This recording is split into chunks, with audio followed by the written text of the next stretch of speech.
Hello दोस्तों, MR best education में आप सभी लोगों का स्वागत है। आइए आज से हम लोग शुरू करते हैं त्रिकोणमिति का क्वेश्चन बैंक सॉल्यूशन। कहने का मतलब कि 2015 से लेकर 2022 तक हम उन सभी प्रश्नों को देखेंगे जो केवल त्रिकोणमिति से पूछा है, वो भी लघु उत्तरीय प्रश्न और दीर्घ उत्तरीय, ऑब्जेक्टिव को छोड़कर। ठीक है, क्योंकि ऑब्जेक्टिव जब 2 माह या 1.5 माह रहेगा तब हम शुरू करेंगे। अभी ये चल रहा है लघु उत्तरीय प्रश्न और दीर्घ उत्तरीय प्रश्न। इसके पहले हम लोग क्या पढ़ चुके हैं? इसके पहले हम लोग निर्देशांक ज्यामिति का जो भी क्वेश्चन बैंक में क्वेश्चन दिया था 2015 से लेकर 2022 तक, उन सब का सॉल्यूशन हम कर चुके हैं। फिर निर्देशांक ज्यामिति हो गया, फिर इसके बाद एपी में जो दिया था वो भी हम सॉल्यूशन कर चुके हैं। आज से हम शुरू करते हैं त्रिकोणमिति का। तो चलिए त्रिकोणमिति हम लोग शुरू करते हैं, यानी देखेंगे 2015 से लेकर 2022 तक त्रिकोणमिति में कौन कौन सा क्वेश्चन पूछा गया है, उन क्वेश्चनों को हम लोग हल करेंगे। इससे पहले यदि आप इस चैनल पर नए हैं तो इस चैनल को लाइक, शेयर और सब्सक्राइब जरूर कर दें, ताकि बोर्ड एग्जाम तक हम आपके साथ बने रहें। तो सबसे पहले क्वेश्चन को हल करने से पहले हम लोग त्रिकोणमिति के बारे में थोड़ा बहुत बेसिक जानकारी ले लेते हैं। तो ये त्रिकोणमिति में क्या होता है, तो यहाँ देख रहे हैं त्रि का मतलब क्या होता है? 3। यहाँ देख रहे हैं गोनो का मतलब क्या होता है? कोण। मेट्री का अर्थ क्या होता है? माप। यानी 3 कोणों का माप, यानी 3 कोणों का माप क्या कहलाता है? त्रिकोणमिति कहलाता है। तो कौन कौन से 3 गो कोण होगा? तो ये केवल समकोण त्रिभुज से संबंधित होगा। यानी त्रिकोणमिति जो है समकोण त्रिभुज पर ही आधारित है। ठीक है ना? तो त्रिकोणमिति समकोण त्रिभुज पर आधारित है, या समकोण त्रिभुज हम जानते हैं किसे कहते हैं? जिसका एक कोण समकोण हो, यानी ये ए, बी और सी। ठीक है, तो ये बी यहाँ समकोण है, यानी ये 90 डिग्री है। तो हम सब लोग जानते हैं कि 90 डिग्री के सामने वाला भुजा क्या कहलाता है? इसके सामने वाला भुजा कर्ण कहलाता है। इसके बाद एक थीटा होता है, यानी कोण होता है। ये अगर इसको लेकर चलते हैं हम लोग, थीटा यानी सी को लेकर चलते हैं, तो इसके हिसाब से चलेंगे तो ये हमारा क्या हो जाएगा? लंब हो जाएगा। तो कर्ण 90 डिग्री के सामने वाला भुजा हो गया, थीटा के सामने वाला भुजा लंब हो गया, बाकी जो बच गया वो क्या हो गया? आधार हो गया। सामान्य तौर पर यदि हम देखते हैं तो हम लोग ए, बी और सी, जब ये 90 डिग्री है तो सामान्य तौर पर हम इसको कर्ण, इसको लंब और इसको आधार समझते हैं। लेकिन लंब और आधार क्या होता है? ये चेंज होता रहता है। कोण बदलने पर लंब और आधार बदल जाता है। यदि ए कोण का बात करते हैं तो लंब बीसी हो जाता है, यदि सी कोण का बात करते हैं तो लंब हमारा ए बी हो जाता है। तो लंब और आधार बदलता रहता है, इस कोण के हिसाब से चलता है, यानी थीटा के बदलने पर लंब और आधार बदल जाता है, लेकिन कर्ण कभी भी नहीं बदलता है। हमेशा ये 90 डिग्री है तो इसके सामने वाला भुजा ही कर्ण होगा। लेकिन यदि यहाँ सी थीटा की बात हो रही है, यानी सी कोण का बात हो रहा है, अब यदि हम यहाँ ए कोण का बात करते हैं तो ये ए कोण का बात करते हैं, ये अगर थीटा मानते हैं तो इसके सामने वाला भुजा क्या हो जाएगा? लंब हो जाएगा। तभी आपका क्या बच गया? ये आपका आधार बच गया। एक चीज और याद रखना है कि समकोण त्रिभुज में कर्ण क्या होता है? समकोण त्रिभुज में कर्ण सबसे लंबी भुजा होता है, जिसका वर्ग इन शेष 2 भुजाओं के वर्गों के जो के बराबर होता है। यानी हम बोल सकते हैं कर्ण स्क्वायर बराबर क्या होता है? तो लंब स्क्वायर प्लस आधार स्क्वायर। तो कर्ण स्क्वायर बराबर होता है लंब स्क्वायर प्लस आधार स्क्वायर। तो लंब स्क्वायर प्लस आधार स्क्वायर, तो ये लंब और आधार बदलते रहते हैं, इसलिए हम हिंदी में लिखे हैं लंब स्क्वायर प्लस आधार स्क्वायर। कहने का मतलब इसका वर्ग इन शेष दोनों भुजाओं के वर्गों के योग के बराबर होता है, जिसको सूत्र के रूप में हम क्या याद करते हैं? कर्ण स्क्वायर बराबर क्या होता है? तो लंब स्क्वायर प्लस आधार स्क्वायर। इसी से पक्षांतर करके इन तीनों का मान हम अलग अलग निकाल लेते हैं। जैसे कर्ण बराबर क्या हो जाएगा? तो ये स्क्वायर हटता है तो रूट में चला जाता है, यानी वर्गमूल लंब स्क्वायर प्लस आधार स्क्वायर। ठीक उसी तरह लंब बराबर यदि हमको निकालना होता है तो वर्गमूल क्या होता है? कर्ण स्क्वायर माइनस क्या होता है? आधार स्क्वायर। यही यदि आधार का मान निकालना होता है तो हम क्या बोलते हैं, कर्ण स्क्वायर माइनस लंब स्क्वायर। तो ये आप सब लोग जानते भी होंगे पहले से, नहीं जानते हैं तो थोड़ा बहुत हमारा प्रैक्टिस हो गया, क्योंकि ये सब नहीं रहेगा तो फिर ये हमारा क्वेश्चन नहीं बन पाएगा। ठीक है ना। क्वेश्चन बैंक सॉल्यूशन पूर्ण रूप से तभी किया जाता है जब हल्का फुल्का सभी सिलेबस का हम तैयारी कर चुके रहते हैं, तब हम इसको प्रैक्टिस के रूप में लेते हैं। अगर आप प्रैक्टिस नहीं भी किए हैं तो ये हमारा प्रयास है कि इस छोटे मोटे बेसिक जो बेसिक चीज़ें हैं उसको हम समझ कर यदि क्वेश्चन को बनाएंगे तो जो नए स्टूडेंट होंगे जो कभी पढ़े नहीं होंगे तो उनको भी ये क्वेश्चन आसानी से पकड़ में आ सकता है क्या, एकदम आएगा। तो चलिए ये हो गया। तो इतना हम लोग सीखे कि कर्ण बराबर क्या होता है, कर्ण स्क्वायर बराबर लंब स्क्वायर प्लस आधार स्क्वायर, कर्ण बराबर वर्गमूल लंब स्क्वायर प्लस आधार स्क्वायर, लंब बराबर क्या होता है तो वर्गमूल कर्ण स्क्वायर माइनस आधार स्क्वायर, आधार बराबर क्या होता है तो वर्गमूल कर्ण स्क्वायर माइनस लंब स्क्वायर। अब ये 8.1 में जब हम प्रवेश करते, जब चैप्टर ये रहता तो सबसे पहले हमको समझना पड़ता कि त्रिकोणमितीय निष्पत्तियाँ, यानी त्रिकोणमितीय निष्पत्तियाँ कितनी होती है, तो आपको याद रखना है त्रिकोणमितीय निष्पत्तियाँ 6 होती हैं। वो त्रिकोणमितीय अनुपात के रूप में यदि हम बात करें तो आप क्या देख रहे हैं, लंब कर्ण आधार। तो लंब कर्ण आधार इसका जब आप अनुपात निकालेंगे तो इसका जब आप अनुपात निकालेंगे तो निकालिए तो क्या क्या लिख सकते हैं, कर्ण बटा में लंब, ये लिख सकते हैं हम लोग, कर्ण बटा लंब लिख सकते हैं। कर्ण बटा लंब नहीं लिखेंगे, इसके अलावा क्या लिख सकते हैं, कर्ण बटा आधार लिख सकते हैं। फिर अब तो कर्ण के बटा में कुछ नहीं ना हो सकता है, लंब आधार कर्ण ही है तो एक अनुपात ये हो गया, एक अनुपात ये हो गया। लंब से लेकर चलिए एक बार, तो लंब बटा कर्ण ये भी लिखा जा सकता है, या लंब बटा आधार ये लिखा जा सकता है। तो कर्ण पर 2 लिख दिए, लंब पर 2 लिख दिए, और एगो क्या बच रहा है, आधार बच रहा है। तो अब क्या लिख सकते हैं, आधार बटा कर्ण, और एक क्या लिख सकते हैं, आधार बटा लंब। और कुछ लिखा जा सकता है, अब कुछ नहीं लिखा जा सकता है। तो ये कितना अनुपात हुआ, 1 2 3 4 5 6। तो देखिए कर्ण बटा लंब को क्या कहा जाता है, तो कर्ण बटा लंब साइन थीटा बराबर, जब आप रट्टा मारे होंगे तो साइन थीटा बराबर होता है लंब बटा कर्ण। ये वाला सूत्र आप पढ़े होंगे। एक ट्रिक है याद करने का, लाल बटा कक्का, लाल बटा कक्का।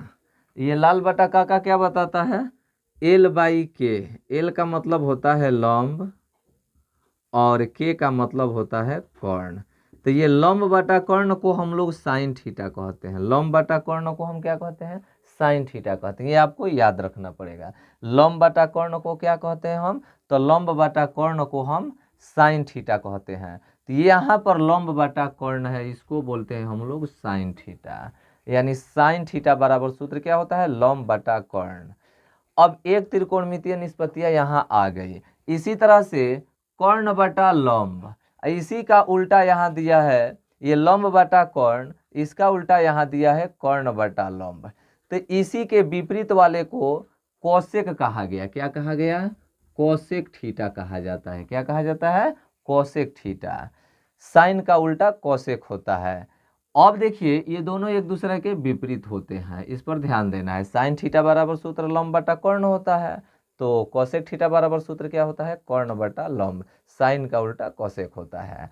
अब यहाँ कर्ण बटा आधार जो है, कर्ण बटा आधार और आधार बटा कर्ण, ये यहाँ से आता है कोस थीटा बराबर, यानी आधार बटा कर्ण को कोस थीटा कहा गया, आधार बटा कर्ण को क्या कहा गया, कोस थीटा।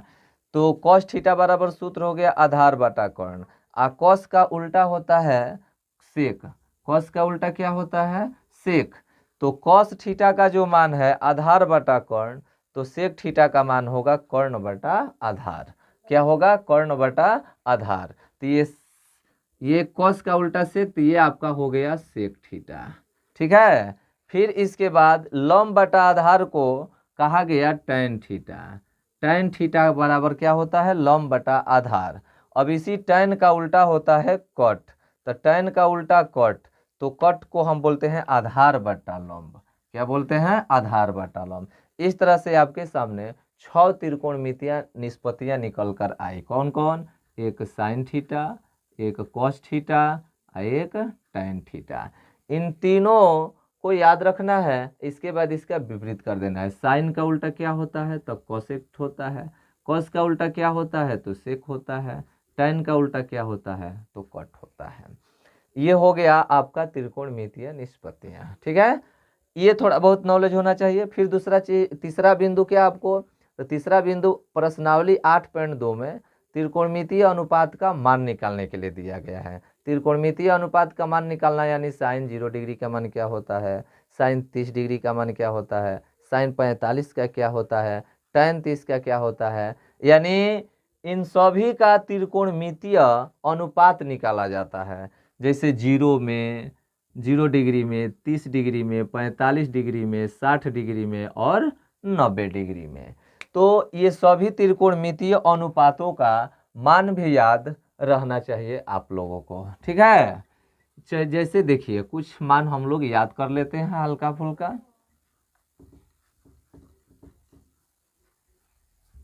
जैसे यहाँ एक मिटाने वाला दो, तो थोड़ा कागज कागज दो ना।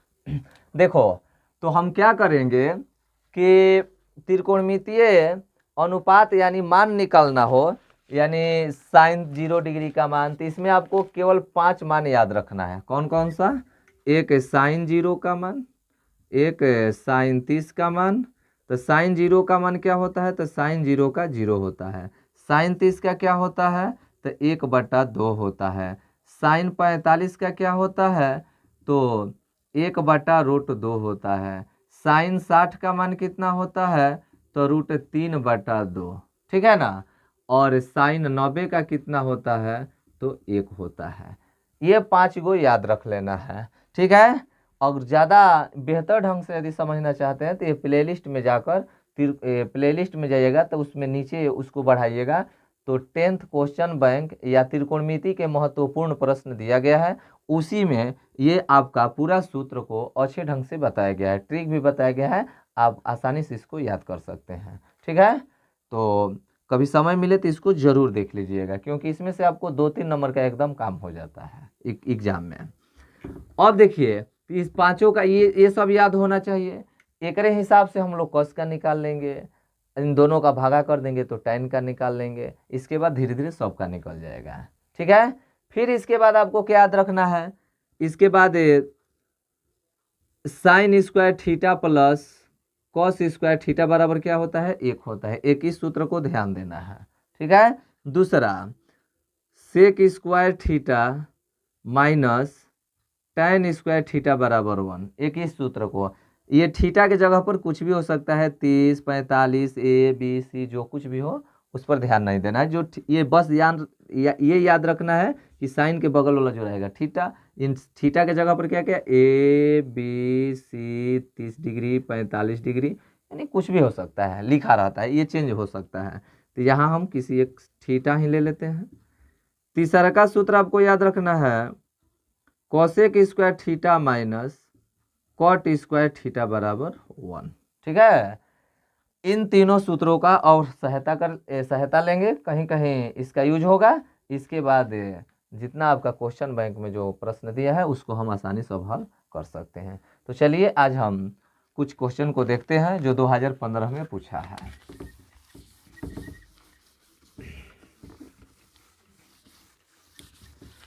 2015 का पहला क्वेश्चन देखिए, प्रथम पाली का दिया है कि यदि साइन थीटा पर, यदि थीटा का मान 30 डिग्री है, थीटा का मान दिया है 30 डिग्री, तो सिद्ध करें, क्या सिद्ध करना है, 4 cos Q theta, 4 cos Q theta minus 3 cos theta बराबर 0 लाना है।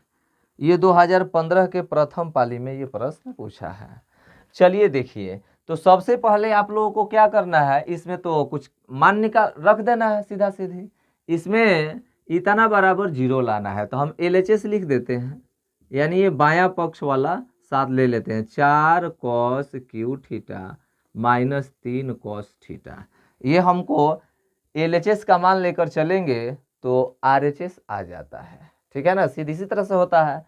बायां पक्ष को लेकर चलिए तो दायां पक्ष ला दीजिए, दायां पक्ष को लेकर चलिए तो बायां पक्ष ला दीजिए। अगर दोनों तरफ से ना आ रहा है तो दोनों का मान निकाल दीजिए, वो बराबर हो जाएगा। तो चलिए इतना बराबर इतना लाना है, तो हम LHS लिख दिए, यानी बाएं पक्ष को ले लिए तो 4 cos Q theta minus 3 cos theta.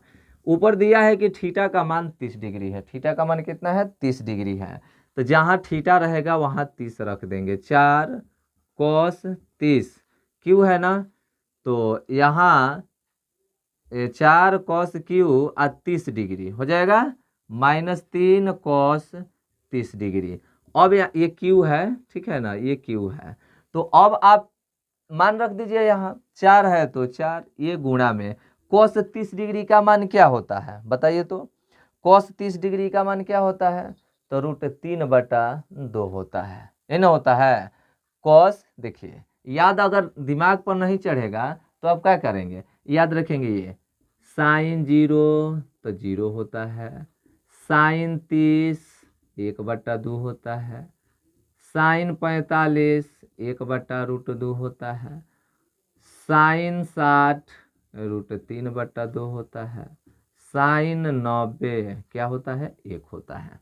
अब cos में लिखना है, तो cos में क्या होता है, तो जो 0 का होता है वो cos में 90 का होता है, जो 30 का होता है वो उसमें 60 का चला जाता है। समझ रहे हैं ना, इधर वाला उधर चला जाता है और उधर वाला ये बीच वाला जस का तस रह जाता है, यानी 1/√2, यानी cos 45 का भी मान क्या होता है 1/√2। यहाँ cos 0 में चलेंगे तो हई जो 1 है ये यहाँ आ जाता है, यहीं cos 30 में चलेंगे तो ये इसके बगल में आ जाता है, यानी √3/2।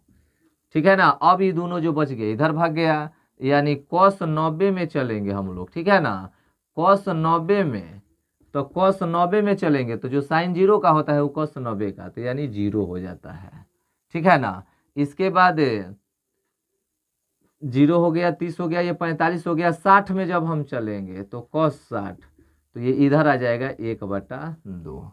तो कितना का लिखना है आपको, cos 30, तो cos 30 का मान कितना है, तो cos 30 का मान √3/2 है, तो ये लिख दीजिए √3/2। क्यू है ना, तो क्यू कर दीजिए, माइनस 3 गुणा छिपा है cos 30, तो cos 30 यही ना मान होगा √3/2।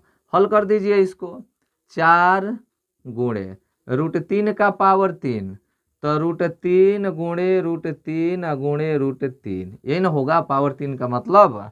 तो अब यहाँ आप देखिए तो ये 2 गो √3 के बदला में केवल 3, ये आपका √3, यानी 3√3। यहाँ हम लिखेंगे क्या 3√3, अब बटा में क्या लिखेंगे 2 का पावर 3, तो 2 का पावर 3 क्या होता है 2 दूना का 4, 4 दूना का 8, तो यहाँ हो जाएगा 8, माइनस ये भी आपका आ गया 3√3 और बटा में 2, तो ये आपका क्या है, ये आपका 4 है, तो ये 4 से कट जाएगा 2 बार में, तो ये आपका आ गया 3√3/2 माइनस 3√3/2। तो देखिए तो जो यहाँ पर है वही चीज़ यहाँ पर है, तो बराबर संख्या में से बराबर संख्या घटाते हैं तो क्या आता है 0 आता है, तो यहाँ हम 0 लिख देंगे। तो यही ना लाना था, बराबर RHS क्या हो जाएगा, प्रूव्ड हो जाएगा, सिद्ध हो गया। ये आपका 2015 का पहला शिफ्ट का है। ठीक है, चलिए अब हम चलते हैं आगे, क्वेश्चन नंबर 2 में चलते हैं। अगला प्रश्न त्रिकोणमिति का देखते हैं।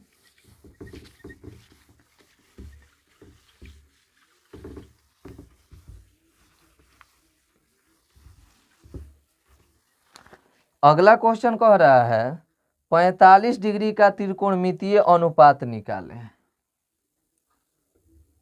45 डिग्री का त्रिकोणमितीय अनुपात निकालें, त्रिकोणमितीय अनुपात निकालें। ठीक न हो। 45 डिग्री का त्रिकोणमितीय अनुपात निकालना है। कितने डिग्री का? 45 डिग्री का। तो 45 डिग्री का त्रिकोणमितीय अनुपात जब हम निकालेंगे तो इस पर थोड़ा ध्यान दीजिएगा। त्रिकोणमितीय अनुपात डायरेक्ट भी लिख सकते हैं हम लोग। क्या? 45 डिग्री का त्रिकोणमितीय अनुपात। तो त्रिकोणमितीय अनुपात में लंब बटा कर्ण, कर्ण बटा लंब, आधार बटा कर्ण, कर्ण बटा आधार, लंब बटा आधार, आधार बटा लंब, यही ना 6 गो है। तो उसी का मान निकालना है। कहने का मतलब कि tan त्रिकोणमितीय 45 डिग्री का त्रिकोणमितीय अनुपात, शुरू कीजिए। साइन 45 का मान निकालना है, कॉस 45 का मान, tan 45 का मान, कॉट 45 का मान, कोसेक 45 का मान, और 2 2 4 1 5, एक कॉस का उल्टा सेक, सेक 45 बराबर। यही है 45 का त्रिकोणमितीय अनुपात, यही निकालना है, इसी का मान निकालना है। लेकिन ये तो डायरेक्ट हो जाएगा, ये तो एकदम सूत्र हो जाएगा। कैसे निकाला जाता है ये क्वेश्चन कह रहा है। तो देखिए हम निकाल रहे हैं, हल करेंगे इसको।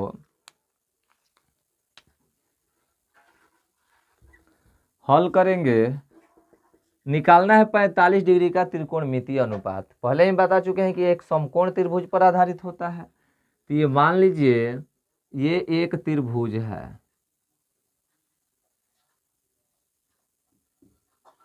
ए बी और सी, जिसमें बी समकोण है। ठीक है, पहले लिख देंगे, चूंकि दिखाई दे रहा है ये वाला। देखिए इसे लिखते हैं। दिया गया है कि, या दिया गया है ना, ये हम अपने से बनाए हैं ना, तो यहाँ पर हम लिख देंगे माना त्रिभुज ए बी सी में, ए बी सी में कोण बी बराबर क्या है? 90 डिग्री है, तथा 45 का त्रिकोणमितीय अनुपात निकालना है। किस चीज का निकालना है? 45 का त्रिकोणमितीय अनुपात निकालना है।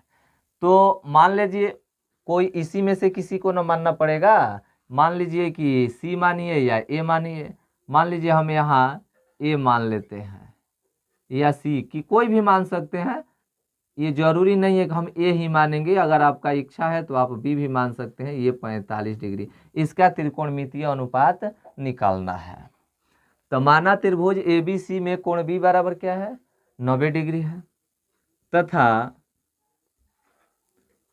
कोण सी बराबर 45 डिग्री है। कोण सी बराबर क्या है? 45 डिग्री है। अब बताइए, हमको निकालना है त्रिकोणमितीय अनुपात। अब त्रिभुज हम सब लोग जानते हैं कि त्रिभुज के तीनों कोणों का योग क्या होता है? तो त्रिभुज के तीनों कोणों का योग 180 होता है। तो ये आपका हो गया 90, ये 45 दे रहा है, तो ये तीसरा क्या होगा? तब लिखेंगे इसलिए कोण ए बराबर, तो कोण ए बराबर क्या हो जाएगा? कोण ए का मान निकालिएगा तो क्या आएगा? कोण ए का मान निकालेंगे तो 180 में से क्या घटा देंगे? 90 प्लस 45। तो 90 प्लस 45 जब घटाएंगे तो 180 में से 135 घटेगा, तो फिर क्या आएगा? 45 से ना आएगा, समझ रहे हैं ना? फिर क्या आएगा? 45 ही आएगा। तो अब बताइए, तो ये भी आपका कितना हो गया? 45 हो गया। तो लिख देंगे इसलिए कोण ए बराबर 45 डिग्री। तो जब कोण ए बराबर 45 डिग्री, तो इसका मतलब क्या?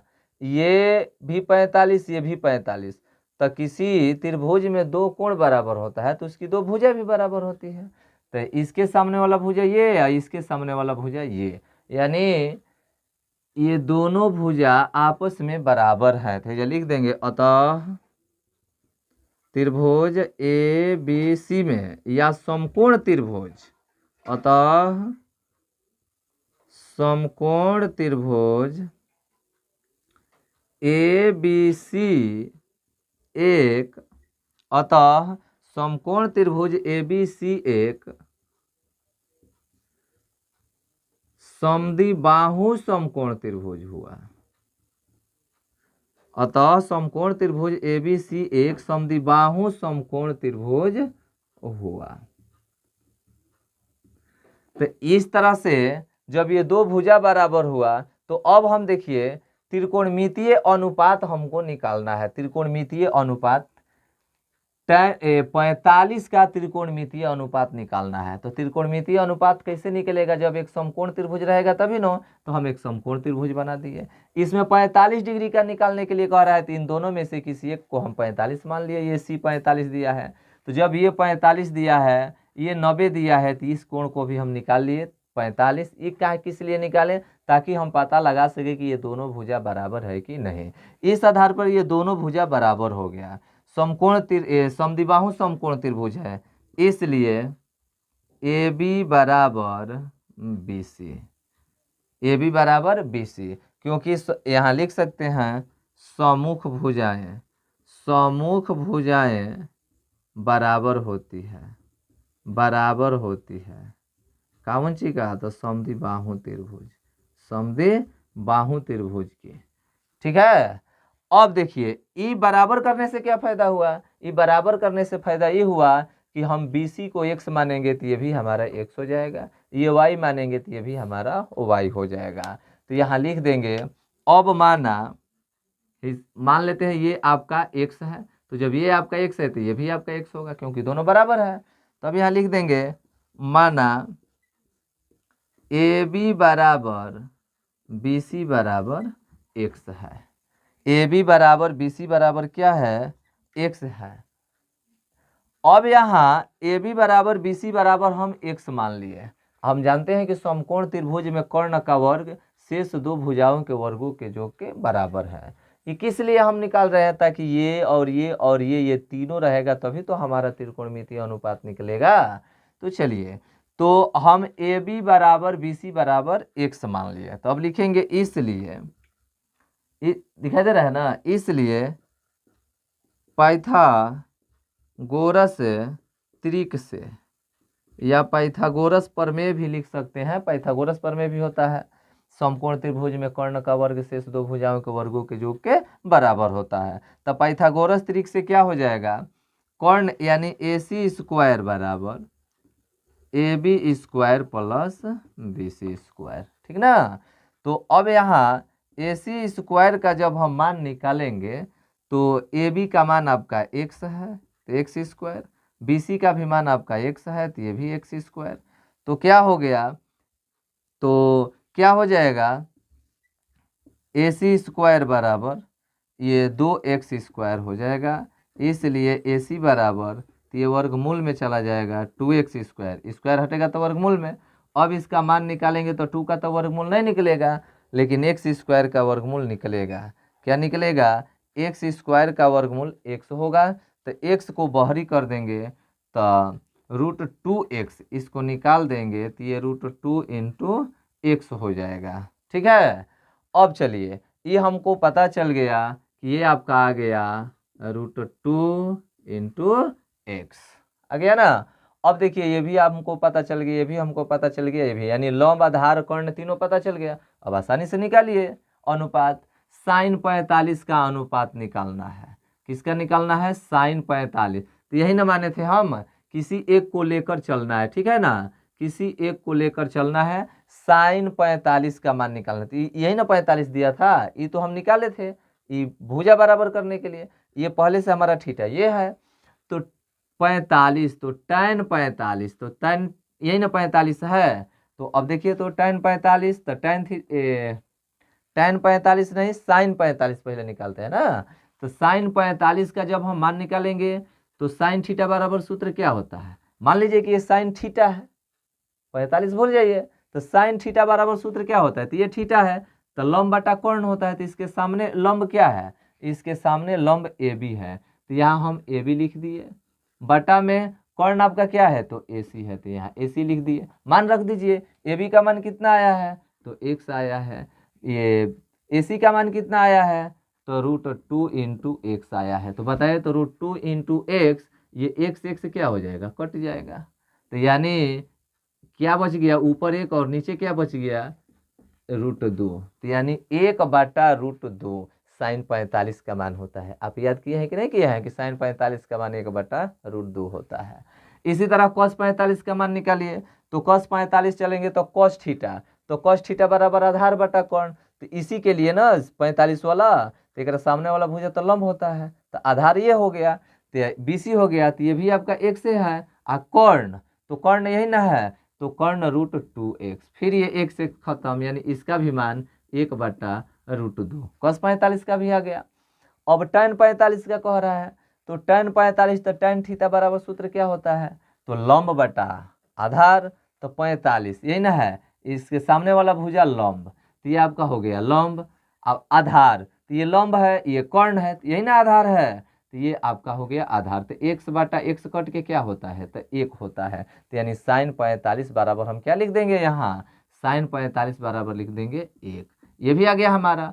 अब कट 45 का निकालिए, तो कट थीटा बराबर सूत्र क्या होता है, तो कट थीटा बराबर सूत्र क्या होता है, तो tan का उल्टा होता है, ये लंब बटा आधार होता है, तो ये आधार बटा लंब होता है, तो ये लंब हो गया, ये आधार हो गया, तो आधार बटा लंब, आधार बटा लंब और लंब बटा आधार, ये दोनों तो सेम है, तो ये भी हो जाएगा, ये कॉट थीटा x/x बराबर यो क्या हो गया, 1 हो गया।